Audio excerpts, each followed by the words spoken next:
everyone, we just did an awesome interview with Monica Cline. She is a former Planned Parenthood sex educator and also the president and founder of It Takes a Family. I hope that you will listen to this interview. It's a little disjointed and a little choppy. We were having technical difficulties on my end, so be patient, but the information in there is just so valuable. Listen all the way to the end, and also give Monica and It Takes a Family a follow. Hi, I'm Katie Powell and I'm with Pro-Life Utah. And today we have a special interview with Monica Cline. She was able to squeeze us into her schedule and we are so grateful. Monica, I don't know if very many people in Utah even know who you are, but you are vital Yeah, to the pro-life movement. Could you maybe kind of introduce yourself? sure. Well, hello, Utah. I am the president of It Takes a Family. It Takes a Family is a pro-life and pro-family organization, and I speak to parents to help them understand what is comprehensive sex education, how it grooms for abortion, and how harmful it is to children and families as a whole.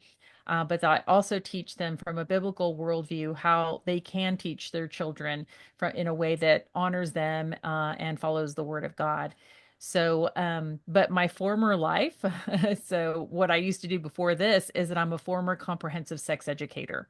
So I was trained by the gay community and Planned Parenthood on how to teach sex education in the communities with high-risk populations and to children. I spent 10 years in that field and finally realized how harmful it is and how it is destroying family, how comprehensive sex education grooms for abortion and how abortion destroys family. And so I quit my job.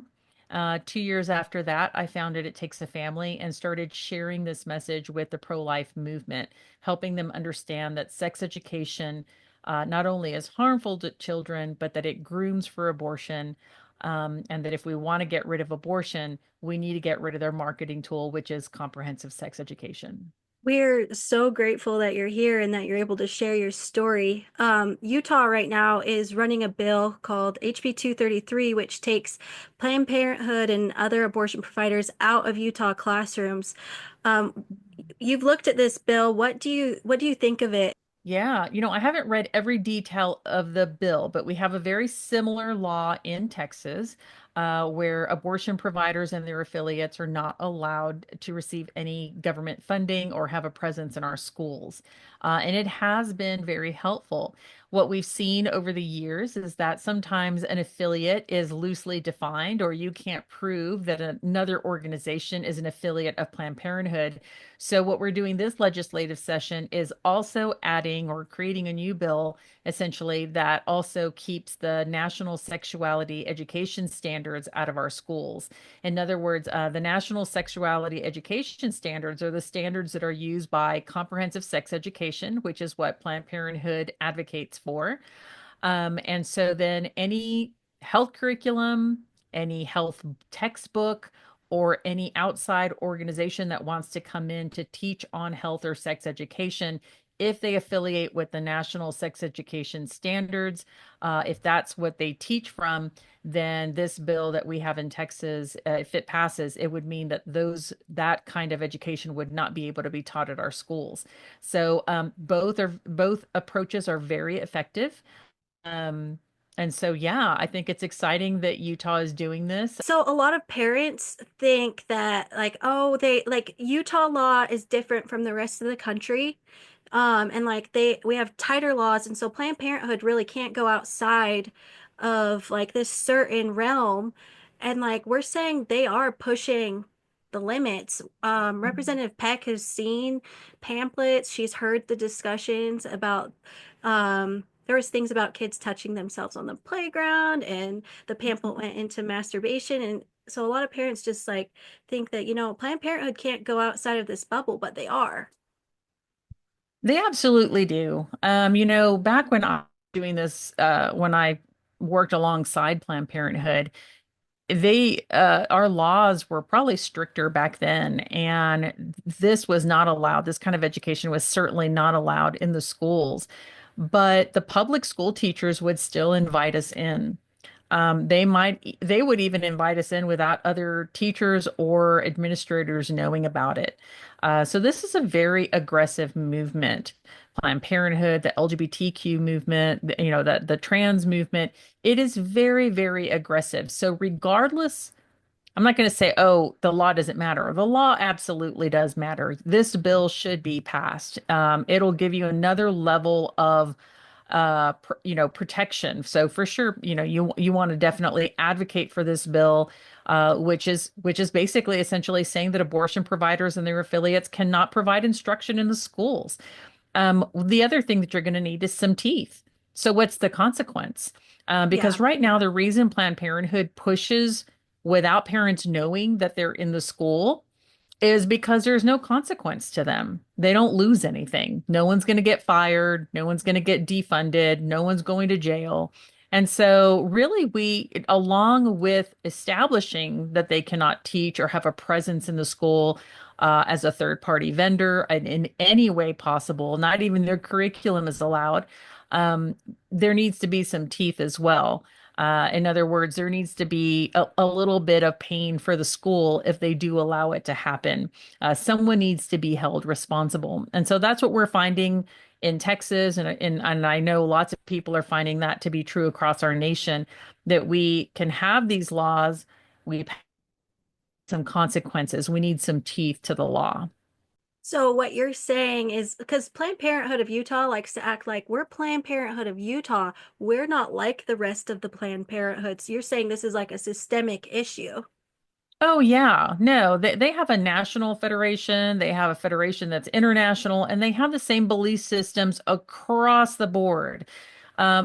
Planned Parenthood makes majority of their money in abortion and now trans therapies, whether it's providing hormones to people who want to trans, including children. And so sex education is actually their recruitment tool. It is their marketing tool in order to get the younger population reeled into their services, which are funded by the government. So, in other words, if a curriculum were to say teaching students how to navigate the healthcare system, what they're really saying is we're going to teach your students how to get to a Planned Parenthood or another government funded clinic where they can get birth control and get tested for STDs and HIV. Parents even will ever know about it. And because since it's funded by the government, they don't have to report to parents that their children are accessing that. So, no, absolutely. Sex education teaching in the schools, just think of it as a business, and their clients the customers that they're trying to recruit are children. Where is the best place to get to a bunch of kids? The school. Yes. Parents aren't there to make it stop. And there's a lot of rogue teachers that are inviting these kind of people to come into the schools. And so, no, Utah schools are no different than any other school. And a Planned Parenthood in Utah is no different than a Planned Parenthood in New York or in Texas or in another country. They have the same goal to sexualize children, to get them to have access to treatment and testing for STDs and to get access to abortions. It is the same in your state as any other state. So absolutely, you must support this bill. Is it HB 233? Is that right? That's right. Yeah. Um, yeah, What do you advise parents to maybe just opt out of sex ed entirely, or do you think teacher-led sex ed classes are okay? my belief is that parents should take the lead in sex education, period. And here's the reason why. You don't know as a parent what kind of questions or content will be taught in that classroom. Sometimes kids are going to learn things that they didn't have any idea about just by a question being posed by another student. Most sex educators are going to answer all of those questions. So if there's questions about threesomes and how to practice safe sex with threesomes, your child's going to end up learning about that because the question was asked. I mean, it gets incredibly graphic. Nothing is held back by these sex educators from the children. Nothing at all. Everything is shared. And so every question will be answered, and abstinence will not be an answer. It can get very, very graphic because their philosophy, their belief is that children are sexual from birth and that they have a right to this information. And they believe that parents are a barrier. The only parent that they think is a good parent is a parent that believes in Planned Parenthood's philosophy that anything goes. A lot of parents are like, oh, that's going too far. That's not true. It absolutely is true. I was trained by Planned Parenthood on how to teach sex ed to children. And what they said to me is that when you walk into a classroom of children, believe that they've done anything and everything when it comes to sex. And if they haven't, they will. And so it's your job as a sex educator to teach them about every detail and every possible way that bodily fluids are being transmitted and that they could get infected and how to prevent a pregnancy. And so that means every possible sexual activity. It is graphic, it is gruesome, and it is depraved. It really is. Nothing is held back from those children.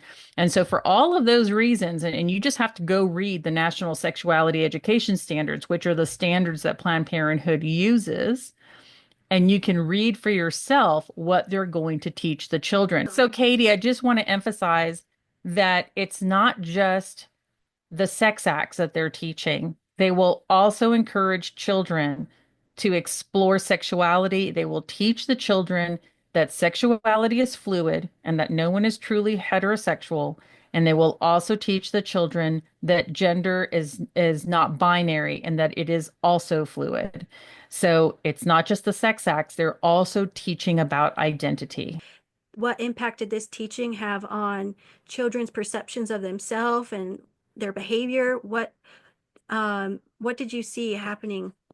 They get one message from comprehensive sex education to explore not only the various sexual behaviors, but to explore sexuality, whether it's homosexuality and bisexuality, and to explore their gender. And that male and female are essentially one and the same, that there's nothing different about them.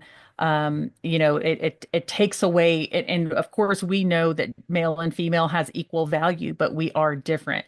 And so, it is very much teaching the children a completely different worldview than what their families are teaching them. And so some people will push back and say, well, but many families are, accepting of homosexuality, or maybe there's families that are homosexual and they have children. Well, my answer to that is that is fine. Every parent has an opportunity to teach their children their worldview, and especially when it comes to sex as well. So this is why I believe that sex education does not belong in the school, but that parents can choose to go to Planned Parenthood themselves if they want to teach their children that kind of sex education. It doesn't have to be in the school. And so parents who have a different worldview, they can go to their church or they can go to whoever, or get a resource for themselves to teach their children. But to say that all children should be learning graphic sex education that essentially teaches them to be sexual in childhood is very risky. And even the CDC, although they support the National Sex Education Standards, they also, by their own numbers that they share about STD infection, it's at epidemic levels, and the majority of those infections are in ages 15 to 24. So it's Wow. obvious that it's our children, it's our youth that are negatively being impacted by comprehensive sex education, which supports sex outside of marriage with as many people as you want, as long as you use condoms, lubrication, get tested, get treated, and have abortions. The numbers do not lie. It's a great risk to our children, not only physically, but emotionally and mentally. Is there anything else that you would want to tell Utah parents as we go Yeah, I into the? Yeah, go Yeah, ahead. I tell, it doesn't, you don't have to be a policy expert or have a law degree. I think a lot of people, including myself, were very intimidated by policy. But now, as moms and grandmothers and aunts and sisters, we're all saying no, that we're seeing something that's harming our children. So go read HB 233. Go read it for yourself right now. I'm sure there's a link that Utah Life can give to you. And it's common sense. We do not want an abortion provider promoting abortion to our children and the behaviors that lead to abortion. We do not want that. That is not the best for our children, regardless of their background, their ethnicity, their socioeconomic status, or even their identity. Children, all children, regardless of how they identify or their background, deserve to receive the best education.